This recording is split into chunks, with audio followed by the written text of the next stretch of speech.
And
Hello. This is a message for all of you out there in Zoom land. We're just doing some setup and we'll have a slideshow and other stuff for you soon.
Sorry.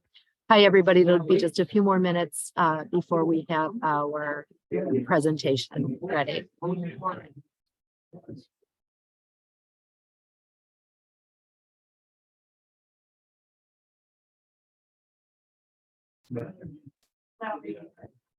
Hi, Andrea.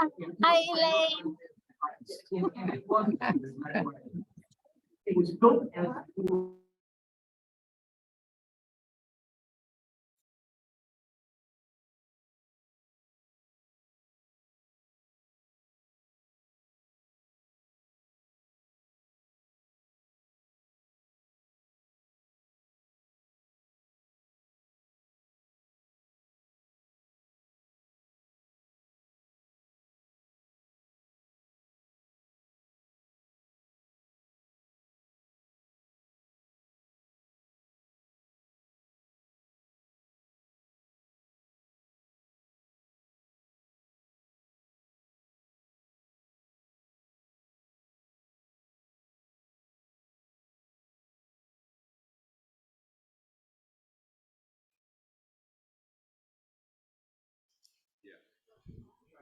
Hello? Okay, awesome. Hi, I'm Sam Spesiak. I've been volunteering for the library to help put on a new event called the Road Town Turkey Trot. It's going to be on November 18th. For those of you who don't know what a turkey trot is, it is a running race or walk around Thanksgiving time. And it's a great time for the community to get together. It's going to start down the road at the cemetery and end here. And we've been reaching out to local businesses to sponsor us, to get funding from the outside community, and trying to also get the greater community involved in raising funds for the new library.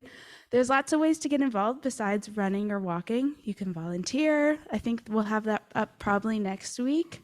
You can donate, or if you know any businesses that you think might be a really great sponsor, you can let us know.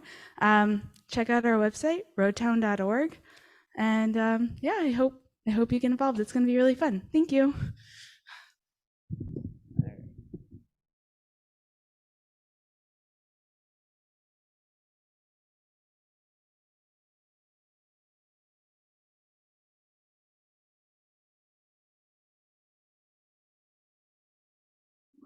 All right.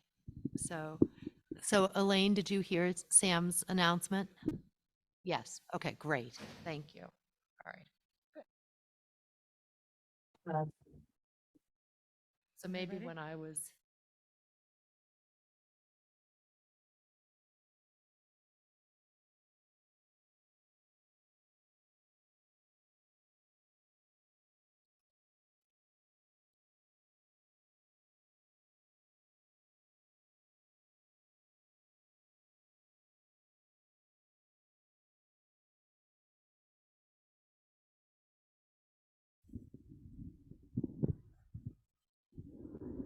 Great, thank you.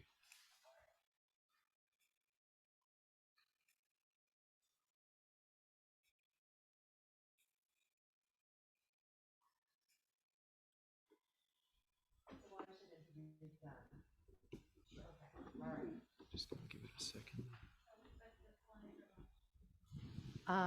the slides aren't showing up here. Yeah, I just plugged it in. So. Okay. Okay. Do you want to introduce them? And I'll go turn the lights down. Okay. Here.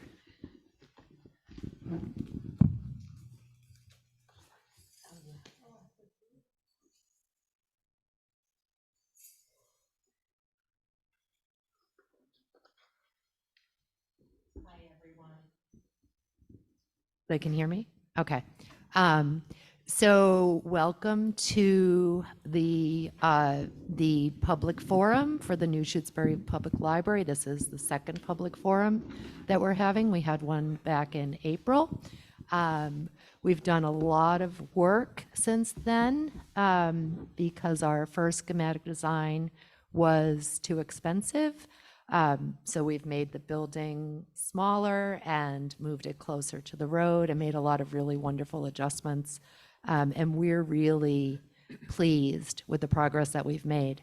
Tonight, we have the Library Building Committee here. That is Jeff Quackenbush, Penny Jakes, me, Marianne Antonellis, Dale Hool, Molly Moss, Brad Foster, Elaine Paleo is joining us online, and Stephen Dalmas is here.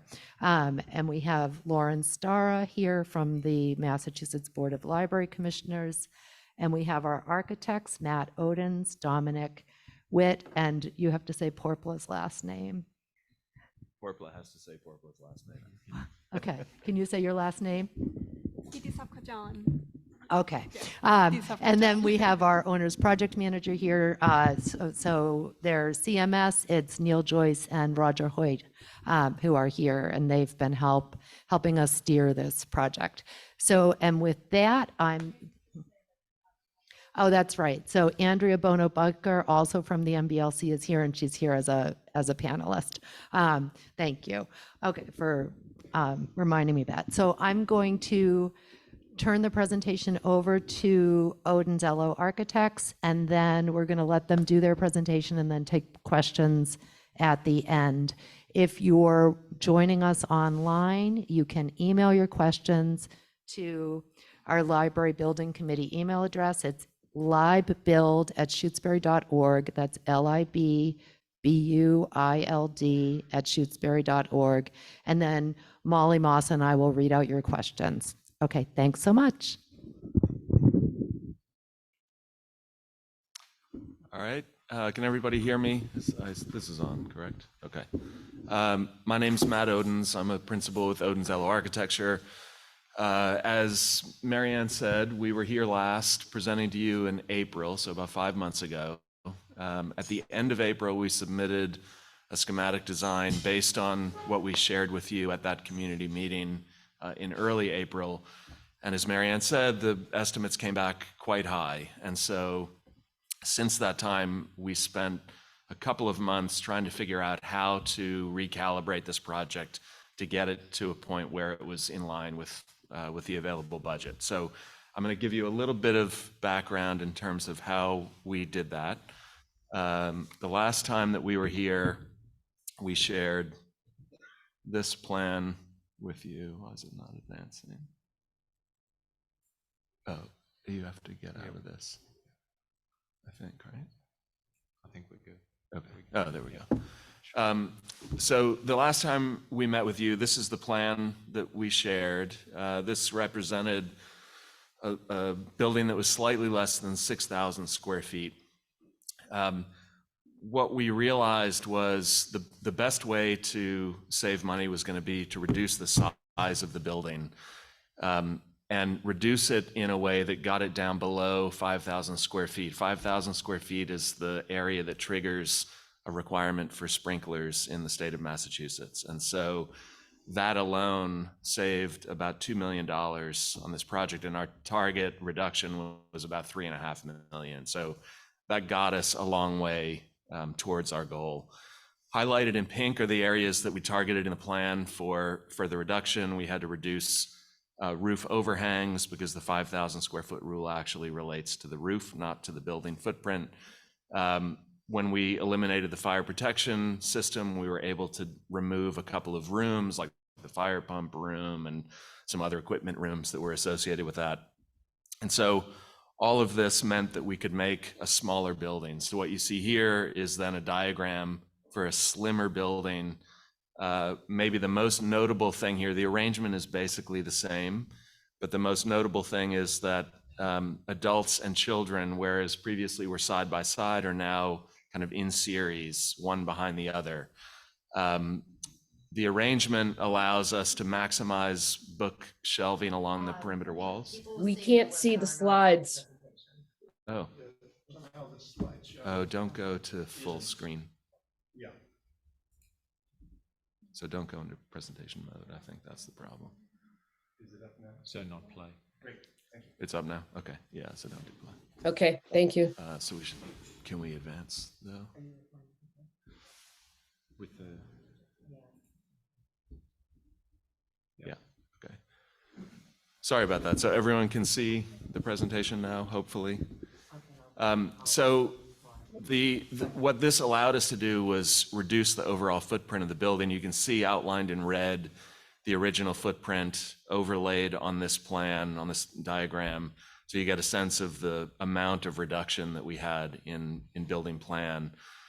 By putting adults and children one behind the other, though, and putting bookshelves on the perimeter, we realized we needed a way to get natural light into the adult room. And so we arranged things so that there's a notch in the building which gives adults access to natural light, but also views to the north. And the north, facing north, is good from the standpoint of bringing natural light in because it doesn't need to be controlled as much as the east, west, or south. And so the plan that we ended up developing and repricing was the plan that you see here now. As I said, the arrangement is very similar to what we had originally. We've kept all of the same program spaces. We try to preserve as much of the actual net program as possible, and the collection shelving. We had very minimal collection shelving reduction, even though the building plan reduced pretty significantly. The entrance is from the east side, from a parking lot into a lobby that allows access to the meeting room to the left, browsing area and circulation to the right. As you move through the circulation area, you enter the adult room and then the children's room. Both the meeting room and the children's room have sliding glass pocket doors that allow them to remain open most of the time, but be closed at times when you need a little bit more sound control or physical control of people. Along the east side of the building, you have all of the smaller rooms, storage, electrical, restrooms, teen room, director's office, reading nook, study room, and then facing the west, we have the larger rooms, again, kind of in series: meeting room, lobby, circulation, adult, and children. These are the exterior views that you saw back in early April for the larger building. This is the view of the east side as seen from parking, and the north end is seen from Leverett Road. These are the new views. We've, in addition to reducing the overall footprint, we also switched the structural system from a monopitch exposed glulam structure to a gable roof, still using exposed glulam construction. But the gable roof is a simpler form. It's easier. It's less cost to fabricate and to build. By doing this, we also were able to reduce wall height, reduce the amount of exterior glazing. And so all of those reductions had a pretty big impact on cost. The palette that we're proposing that you see here is exterior cladding in slate shingles, which is a very durable, maintenance-free material. Some small amounts of wood, which are the lighter color that you see around the entrance. This is the building entrance back here, if you can see my cursor. And then that we have roof-mounted solar array. The plan still is that this be a net zero energy building. So we are trying to produce as much energy on the roof or more than what we annually consume. And then this is a view of the northwest corner, sort of from Leverett Road, looking towards the building, and that notch that I mentioned that is allowing us to get light and views in and out of the adult room. A 3D plan then shows you the organization again. The children's room is at the left end here, the adult room in the middle, with circulation, desk, staff workroom behind it, teen room across from it, restrooms, browsing, lobby, and then finally the meeting room at the far right. And then these are sections that are cut through the building. So these are kind of like a dollhouse view. We've taken a side off the building and we're looking into it. So you get a sense of the scale of it. The height of the rooms are quite generous. The ridge coincides, and you'll see an interior view in a minute. The ridge coincides with the wall that runs down the length. And everything in those large rooms, the meeting room, which you see here on the left side, adults and children on the right, is all exposed wood structure with exposed wood decking. There is a small mechanical attic above the circulation desk and browsing, which is where all of our mechanical equipment will be housed. Another view, again, kind of just looking into those spaces. And then as you're kind of coming around, children is here on the right end, adults in the middle and meeting. Aren't these the original design, No. This is then an interior view of the meeting room, looking towards the south. So you can see this, what we're seeing in this room is just a single pitch of roof. The ridge coincides with the left-hand wall, but you're seeing the exposed wood structure. In between the beams will be a suspended baffle, which is for acoustic treatment. So you can see through the baffle to the wood ceiling above, but the baffles create some sound absorptive treatment in the rooms. And then this is looking down the other way. So as you've come through the circulation and browsing area, you're at the end of the adult room, looking through the adult room and then through the glass to the outside, but also on into the children's room, which is beyond you down at the far end of the building. And then finally a view in the children's room, again, looking north towards Leverett Road. So it's a small building, but it feels open. The volume of space is nice in the main spaces, adult, children, and meeting room. One other thing that Marianne mentioned that is an important change since schematic design is the overall approach to the site. One of the things that was very costly was the fact that we had moved the building so far back from Leverett Road in an attempt to keep the building fully out of the wetland buffers. But in so doing, we were paying more money for driveway length, more money to bring utilities from Leverett Road into the building.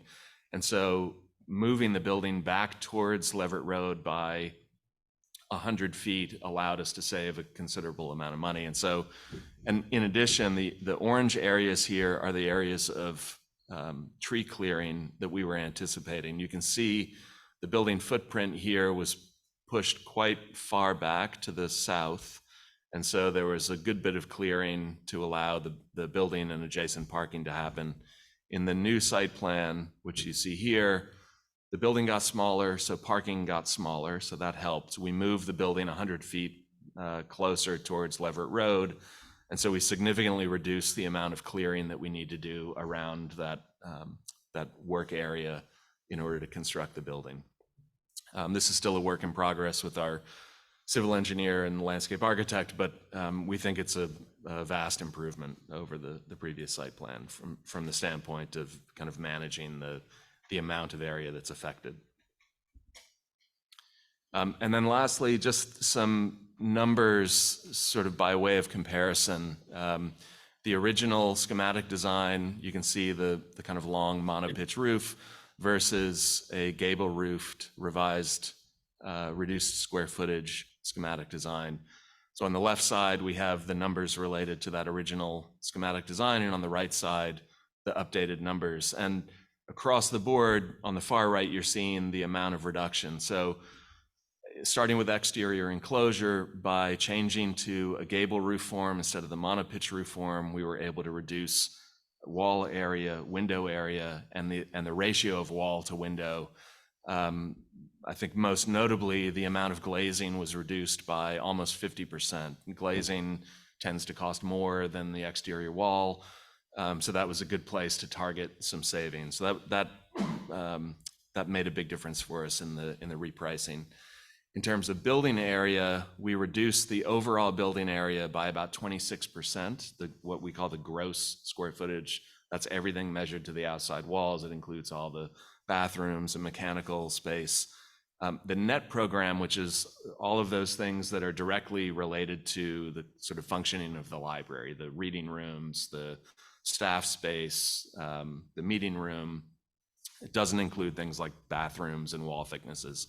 So the net program reduction was only a 16% reduction. So we made the building considerably smaller but we were able to take most of the fat out of things like circulation, back of house space, things that weren't directly going to affect the function of the library. So we see a 16% reduction in net program as opposed to a 26% reduction in the total building area. Related to that then, if we look at collection, the linear footage of shelving that we have in the current design is only 5% less than what we had in a building that was 26% bigger. So all of this is to say that this is now as about efficient as we can make it. We were able to save $3.5 million on a $9.7 million job, which is about 35%, which is a pretty significant reduction. That got us on budget. And at the same time, that last line, you look at energy, it's a smaller building. It will take less energy to run. So we reduced the overall energy use by an estimated 17%. We still think, even though the roof is smaller because it's a smaller building, we can still get to net zero with roof-mounted solar. So we feel like we made a lot of decisions that that were done with the spirit of not compromising the functionality of the library, but delivering a project that was going to be on budget and that worked for the town. So with that, I'm happy to take any questions.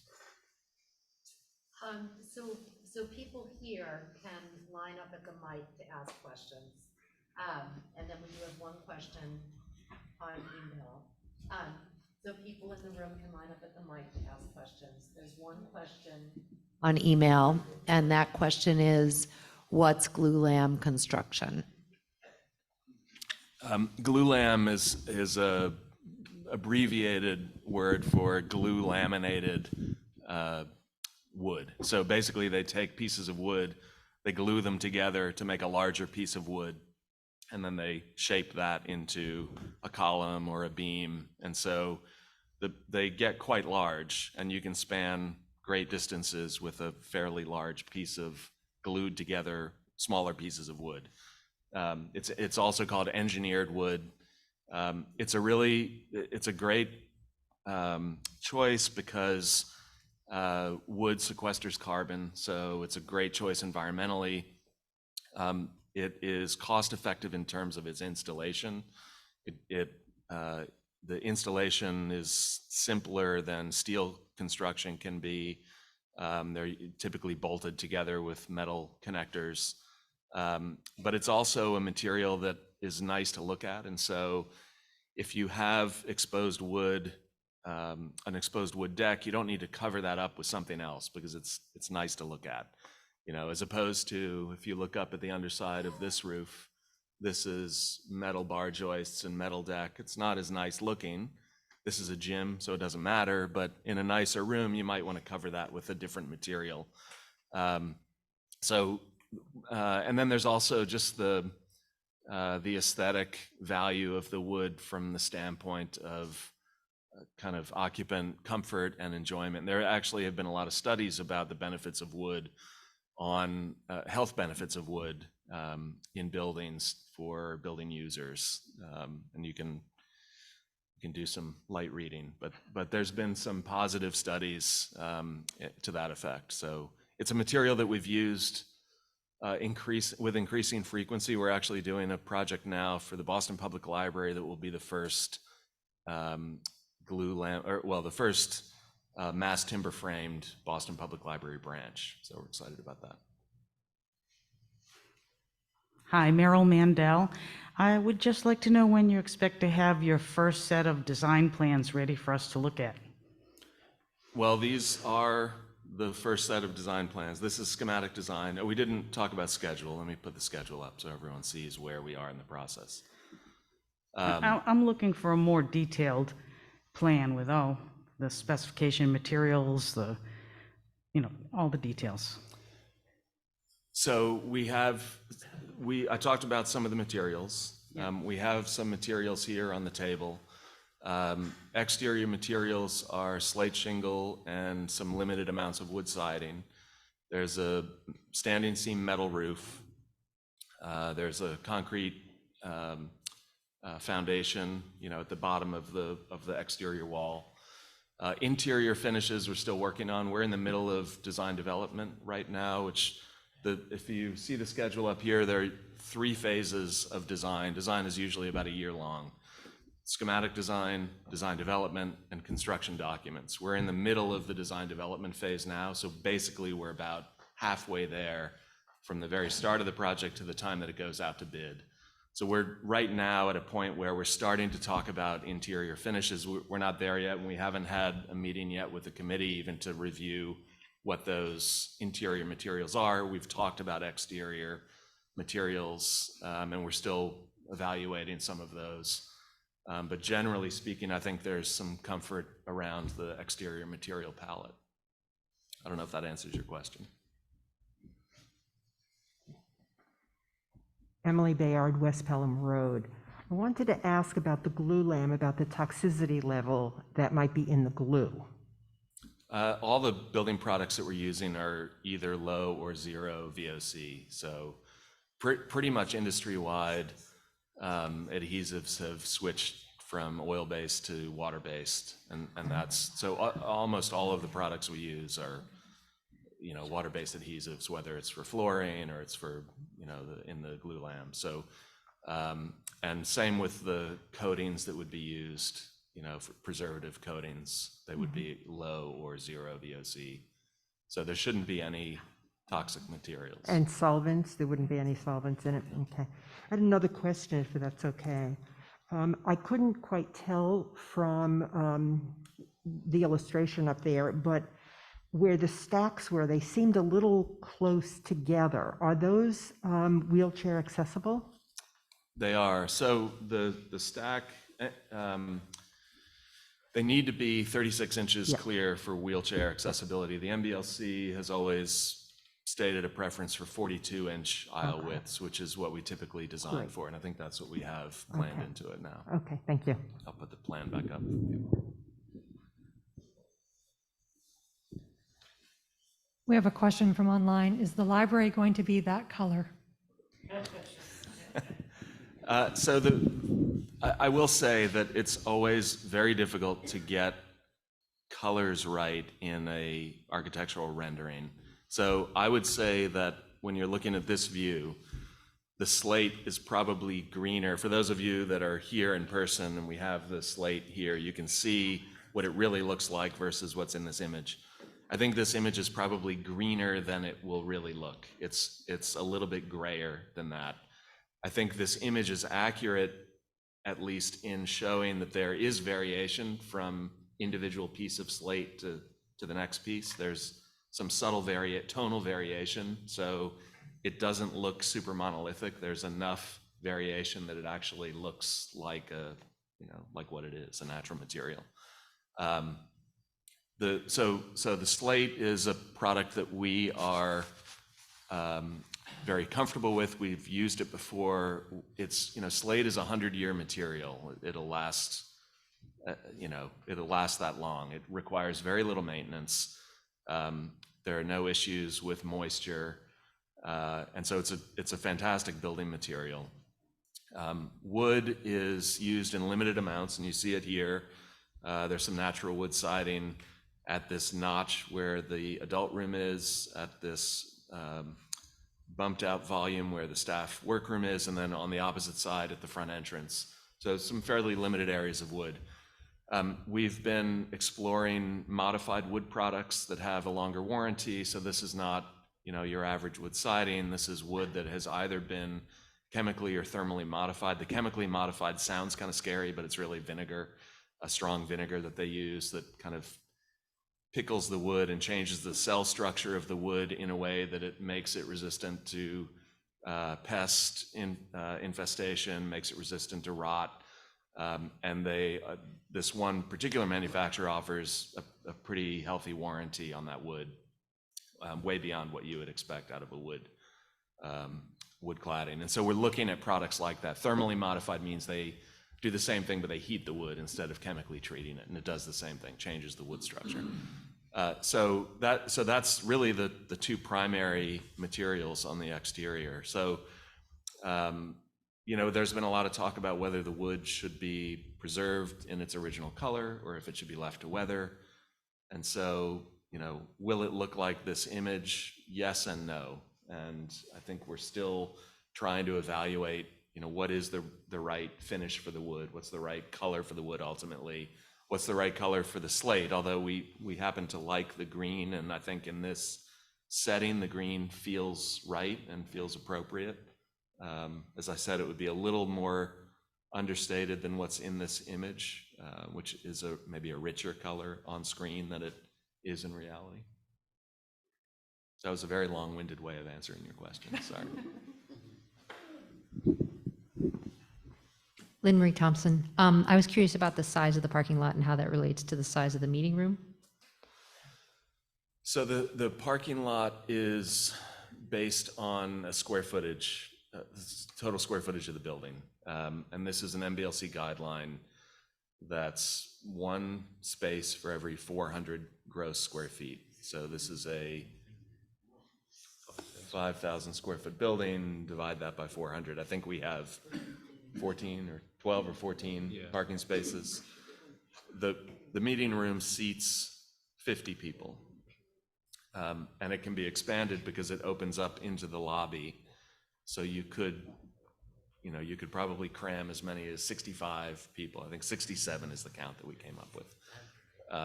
But we don't want to provide 67 parking spaces because that would take up a tremendous amount of room. 60 spaces is what we're seeing for libraries that are 5 times this size. And so I think it's a little bit of a balance between what you create for parking on site and other ways to deal with parking. I will say that, and if we go to the site plan, we have talked about and have provided for shoulder parking areas along the driveway where we will either do gravel or reinforced turf or something that allows you to get, you know, another maybe 6 to 8 cars along the driveway. And then there's, you know, the DPW building across the street has a parking lot that in the evenings might be available. So we're kind of trying to be creative in terms of how we accommodate cars so that we're not paving a large area on this property. Okay, we have some online questions. One is a question about ventilation. So what are the plans for ventilation in the building? Will actual fresh air be pumped into the building? What will the rate of air turnover be per hour? Will that air turnover rate per hour be uniform throughout the building? And what MERV or other specs will apply to the HVAC system? Okay, that's a lot of questions. Let me start with the natural air portion of that, and then you'll have to remind me again of some of the other questions. But starting with natural ventilation, yes, there will be natural outdoor air brought into this building. It's actually a code requirement that we mechanically ventilate a building like this, a public building. There is an HVAC unit that is designed specifically for ventilation. It's a heat recovery unit too, so there's an air exchange with heat recovery, so it's a very efficient unit. It brings outdoor air in, and it's designed to provide 3 air changes per hour. Beyond that, and I think the CDC, there's some language somewhere that says the CDC recommends 5 air changes per hour, but 5 air changes per hour is what you see in hospitals and labs. This isn't really the type of building that warrants that. It makes the system less efficient, more expensive to run, and for a building like this, cost prohibitive. 3 air changes per hour is quite good. In addition to that, we have MERV 13 filters, which are the highest level of filtration you can get before you're going into alternative ways of treating the air. If you go higher than that, it puts a strain on the system, so it's more costly to run. And I'm not a mechanical engineer, so I preface all of this by saying that, but we have had conversations with our mechanical engineers about this. If you do filtration higher than the MERV 13, it puts more stress on the system. It is more expensive to run. The filters are more expensive. As you get higher and higher levels of filtration, the filters are more expensive to change. We've even talked about with the MERV 13 filters to help reduce the cost and the regularity with which we have to replace them, putting MERV 8 filters further down the line or sort of in front of the MERV 13s to filter out the kind of first round of stuff, pollen and whatever. It's cheaper to replace the MERV 8s. We can do that, protect the MERV 13s, but the MERV 13s ultimately are what's filtering the air before it goes into the space. I didn't get all the questions. I think you did. Oh, did I? Yeah. Oh, operable windows. Okay. We, related to ventilation, in addition to mechanical ventilation, which we will have and are obligated to have, we've also talked about just wanting the ability to open windows and have natural ventilation, especially in the shoulder seasons when it makes sense. And so we're working with our engineers so that we have that ability. We can open the windows, we can turn off the heating and cooling, keep mechanical ventilation going, but also have windows open in all of them, actually in all of the spaces. Certainly all the small rooms, but in the meeting room, the adult room, and the children's room, we're planning to have operable windows as well, so that we do have the ability to get outdoor air in. Was that all the questions? Right. We have several from online. First is, what's the life expectancy of this building? I mean, that's a hard thing to answer. I would say, a lot of that comes down to maintenance. But I would say it should easily last you 50 years, but it could last more. I mean, the structure could last 100 years, Glulam construction hasn't been around for 100 years, so there isn't data to back that up. But there's no reason to think that it couldn't or wouldn't. There's certainly heavy timber construction that has been around that long. The slate I mentioned is probably a 100-year material. You might have to replace some shingles now and then, but for the most part, that material should last you a good long time. The mechanical equipment is probably what's going to fail first, and so I would say you're probably in 25 to 30 years, you're looking at a system replacement, and then beyond that, it's really a question of how do finishes and furnishings hold up. Some of that comes down to maintenance, some of it comes down to use. We try to pick things that are durable, interior finishes. We try to pick furniture that's durable. We pick fabrics that are tested to be durable. They have abrasion tests, and they can withstand multiple cleanings and things like that. And we are generally specifying furniture that is contract grade furniture. So it's furniture that is meant to be used heavily, things that are going to be in more of an institutional setting, commercial setting than residential furniture would be. So I would say 50 years is probably a good average, but some things will last longer than that and some things will last less than that. The computers aren't going to last that long. The computers won't. 3 years on the computers. Yeah. Can you explain the rules surrounding the reduced square footage negating the need for a sprinkler system? I was under the impression that the need was related to what is happening in the space, entertainment versus square feet. So this is an assembly occupancy building in the eyes of the code. That's the type of building it is because of the kind of use that it is and the activities that are happening in it. So that puts us into a classification that has different code implications. Sprinklering is one of the requirements for an assembly occupancy building, unless that building is less than 5,000 square feet, in which case it is no longer a requirement. And I think the rationale, as I understand it, is a building of that size. A sprinkler system is there for the safety of the occupants. It's not meant to save the building. It's not meant to save the books. It's meant to give you enough time as an occupant of that building to get out of the building in the event of a fire. And so they are designed to run for a certain period of time based on how long the engineers think it will take you to get from one point of the building to an exit. And there are multiple exits. This is a one-story building. There are one, two, three, four, five, 6 doors out of it, and it's only 5,000 square feet. So it will take a very short amount of time to get outside of this building in the event of an emergency. And so I think because of that, the code doesn't obligate you to provide a sprinkler system. Great. Where would users go to sit at a table and work on laptops or read in comfortable chairs? Well, let's go to the plan.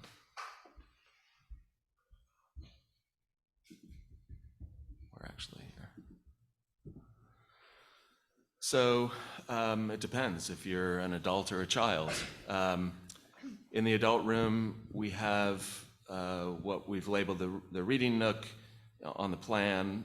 There will be some comfortable seating in that space. There's also comfortable seating at the windows in the adult room. There are public computers that are over adjacent to the circulation desk in the adult room. Same is true in the children's room. There are public computers. There's soft seating close to the window.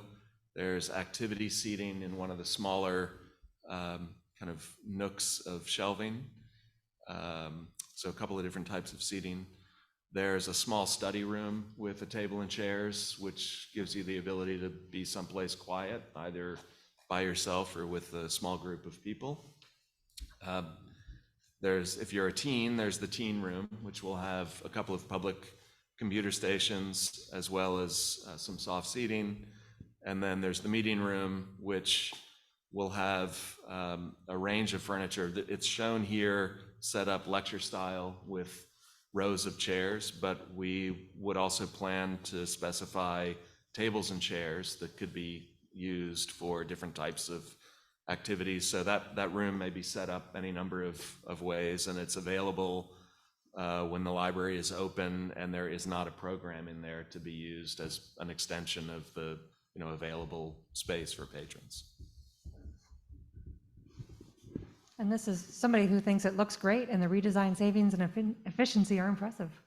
Terrific, thank you. Okay. I have a quick one.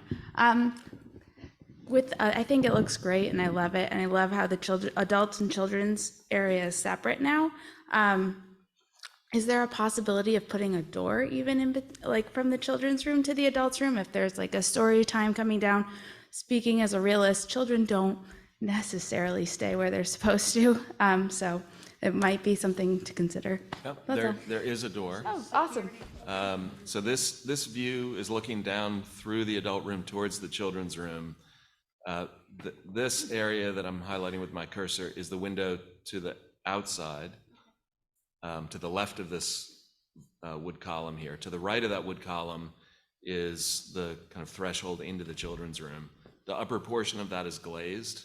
The lower portion of that is shown here open, but there's actually a pocket door there that's glass that slides closed. So you'll still have visibility into the room, but you can close that room off. So it's not perfect from a sound standpoint. It will provide some sound separation, but more importantly, it provides some control of activity.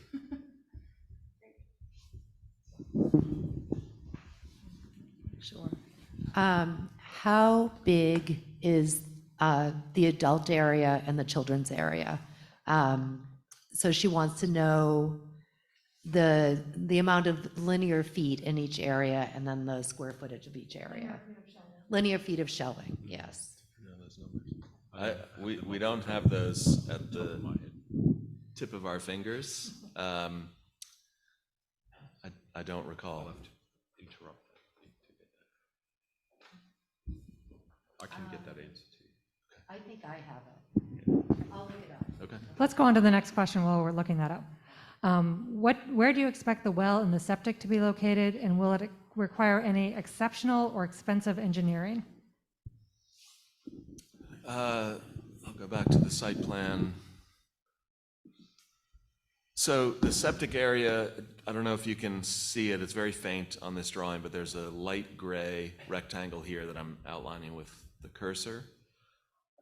It's located on the northeast corner of the property, sort of along Leverett Road, outside of the wetland buffer, also of the wetland, which is outlined here in blue on the east side of the property, and also outside of the 100-foot radius from the neighboring well for the property next door to the east.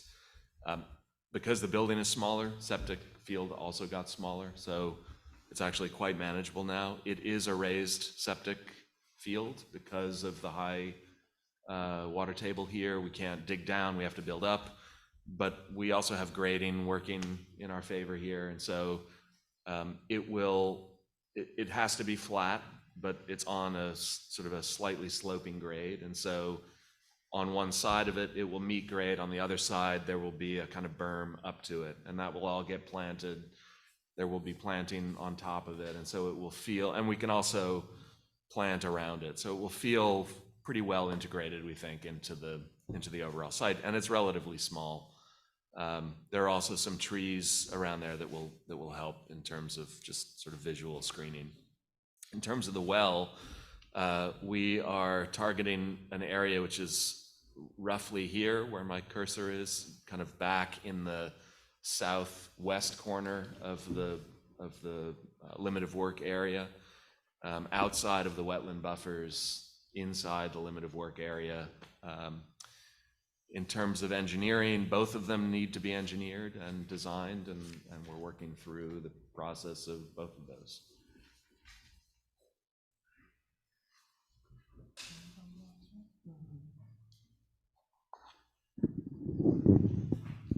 Will there be a craft sink in the children's area?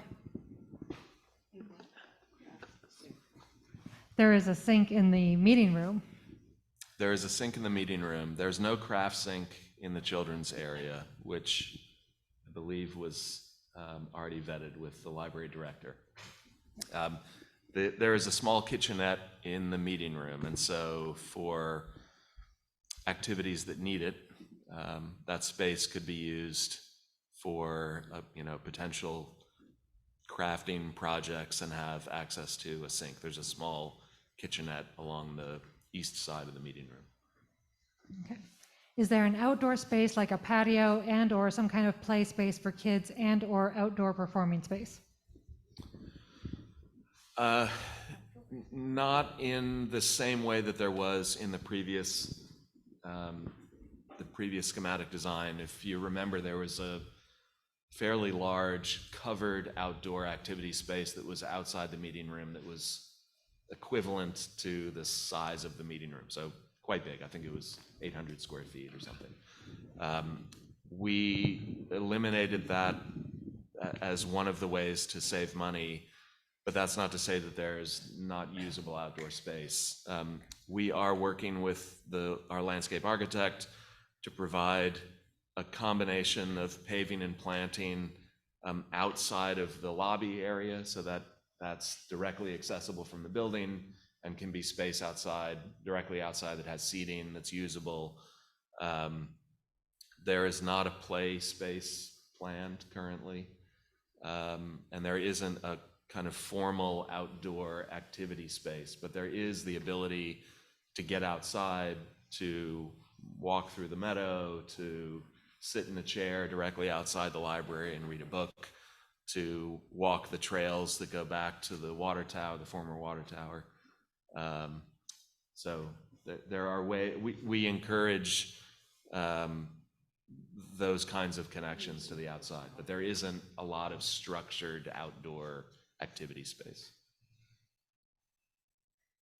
I didn't mind square footages. So you have it? Okay. Yeah. All right. So to the previous question about square footages and collections, adults has 851 square feet of space with 591 linear feet for collections. Children's has 781 square feet with 513 linear feet for collections. And these numbers are still in flux. So as we design, they kind of tighten up, but trying to maximize collections and usage of spaces. Thanks. Susie Mosier, I really appreciate this design and the work you've done to bring it into this kind of reality. Is the building designed so that future generations, because we're kind of done with this, future generations can add an outdoor space pavilion or things like that. Is that in the design in your mind? We have not, we haven't, I think, developed an opinion about how that would happen in the future, but that's not to say that it can't happen. It absolutely could happen. One thing you have going for you is this is a quite large property with a very small building on it. And so there's a lot of space around it. There are, as you can see in this drawing, pretty extensive wetlands on this property. So the dark blue line is the mapped wetland areas. The lighter blue lines are the buffer zones around that 25 and or is it 50 and 100? 50 and 100 or 25? 25 and 50. Yeah. But even beyond those buffers, there are quite large areas of outdoor space. Some of it's wooded, some of it's open, but I think there's a fair amount of possibility there in terms of how you use that space in the future for any number of things, I think. Yeah, just to compare to a neighboring library is 130 years old and is building a performance stage across the river in Northampton. So I think libraries continue to evolve after they have been built. We have another online question. With continued climate change and potential for increased rainfall in the future, have any considerations to prevent potential flooding been considered? I mean, stormwater management is part of the design of this project. And so there are measures in place to deal with runoff both from the roof and from the paved surfaces, the hard surfaces of this project. Again, though, it's a very big site and a very small amount of impervious area. So even with increased rain, I don't see there being unusual measures that have to be taken here. We do have a retention system under the parking lot. So there's space created there, volume that's created there, where water is directed in the event of a rain event, and it's stored there long enough for it to slowly, infiltrate into the surrounding ground, so that we've built in that reservoir of space. In addition to that, there's going to be surface flow of water across this site, and there's going to be, sheeting runoff from the driveway and water coming off of the roofs, and so that water and the grading is designed to create a drainage swale, which is a vegetated swale that has plants in it that are tolerant of being wet, and that would happen between the parking lot and driveway and the building, and would run the length of the driveway down towards Leverett Road, where it would end in a larger depression in the site, a basin that, again, like the below grade structures that we have to provide a reservoir for water, that basin would allow collection of stormwater runoff, and it would slowly from there filter out into the wetlands. So it's, the stormwater management is designed on data for 50-year, 75-year, 100-year flood events, and so it meets code. We have seen increased rain. We've seen it recently on projects, and we're confident that we're going to be able to manage it here. Again, we've got the benefit of having a pretty large site available to us. Another online question. Can we add a covered pavilion space outside later without any implications to requiring sprinklers or other codes that may trigger overall library building costs?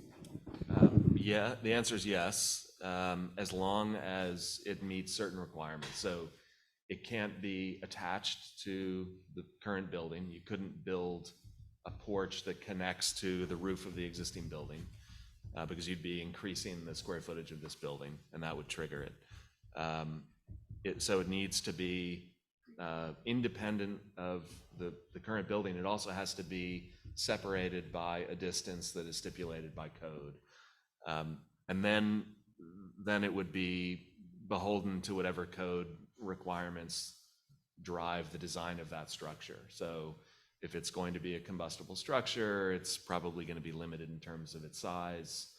But you can do it. There's a way to do it. You just have to do it in a way that meets the code. But there's nothing about this project that precludes you from building a separate covered outdoor structure.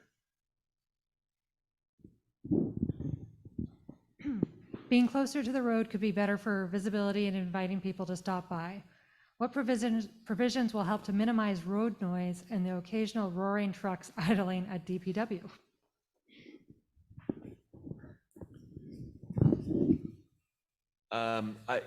We don't have at the moment any plans for mitigation of road noise. Compared to most of our projects, this is about as good as it gets in terms of road noise. So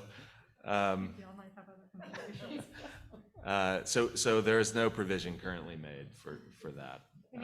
It is a distance from the road. Yeah, I mean, we're still 200 feet plus, I think, from Leverett Road, which is quite far back. Not a heavily trafficked street. Right. Sorry? Inside the building, that's right. Inside the building, in addition to providing some sort of passive acoustic treatment, I mentioned the acoustic baffles that you saw in between the wood roof structure. We're also planning a more active acoustic treatment system, which is a white noise system. They call it sound masking. And basically, there are small speakers distributed through the library, and they emit white noise or pink noise, depending on the type of noise. Pink noise being more variable in its tone, white noise being more even. You might have seen in courtrooms, they use white noise when someone is going to approach the bench, and that kind of low static, or it's almost like fan noise, means that you have some control over how speech travels from one part of a building to the other part of a building. So in this case, it's a big open building. If you have people in the adult room having a conversation, and you have other people in the meeting room that are being loud, those two things, because of the sound masking system, will be less distracting to each other. Someone having a conversation at the circulation desk and someone having a conversation at the far end of the adult reading room wouldn't be as distracting. And so those types of systems help within the building. I think they would also, as Jeff pointed out, probably reduce the amount of outdoor sound that you're kind of recognizing that you're hearing.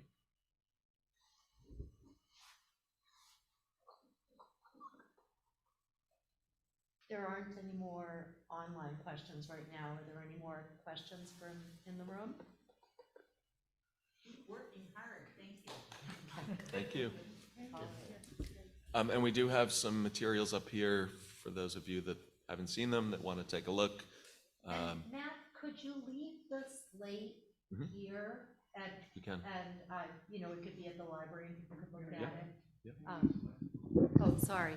So I have asked Matt, so we have some materials here, some of the materials for the exterior of the building, and I've asked Matt if he could leave the samples or some of the samples here, and they'll be at the library, and people can come in and look at them.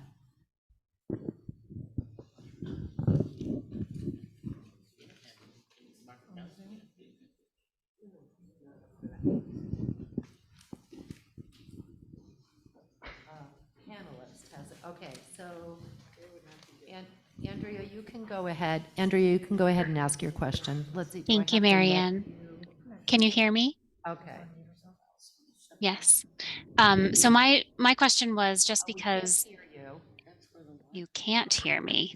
Does anybody have their sound on?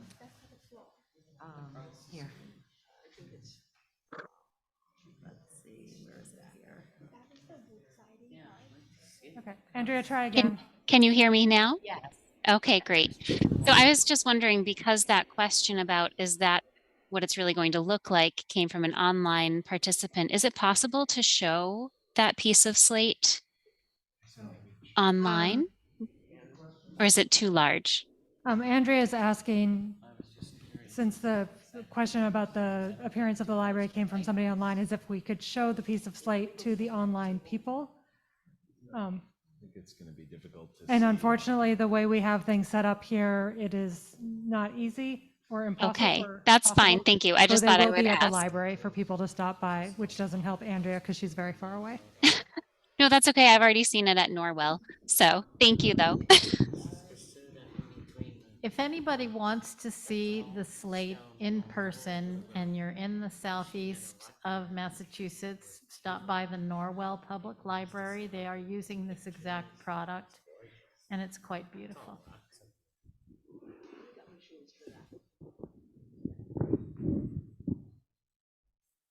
So what do you want to do a last call for? How about last call for questions online and in the room? And, okay, I think, no, okay. So I don't see anybody. I want to just give people we'll give people till 8:06 on my computer to type. Oh, good. Would it be possible to post this meeting soon? And also to post online the materials that will be left by Odinzello. So I think the meeting can be posted. So Grace Banish posts the meetings on the town's YouTube page, and she is out at conferences for the week, but as soon as she's back, she'll do that.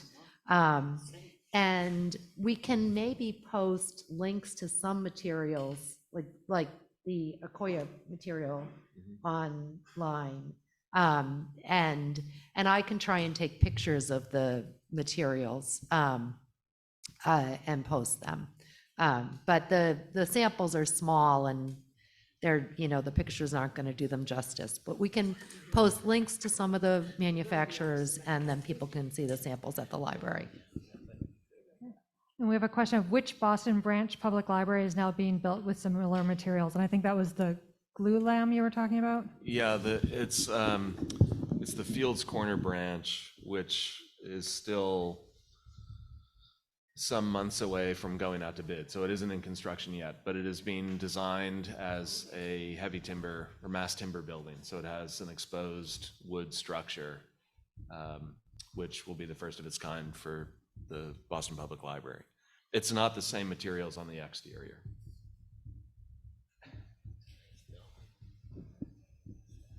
Okay. All right. Well, thank you, everyone.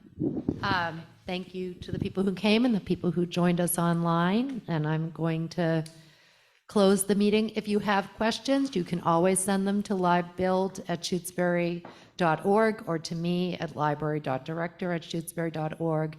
And let's see, the design committee has been meeting every other Wednesday at noon on Zoom. Those meetings are open. And I'm not sure when our next library building committee meeting will be. But anyway, those are also all posted on shutesbury.org. Yeah, we have one tomorrow the design committee does. Okay, thank you so much. Have a nice evening. Thank you, everybody.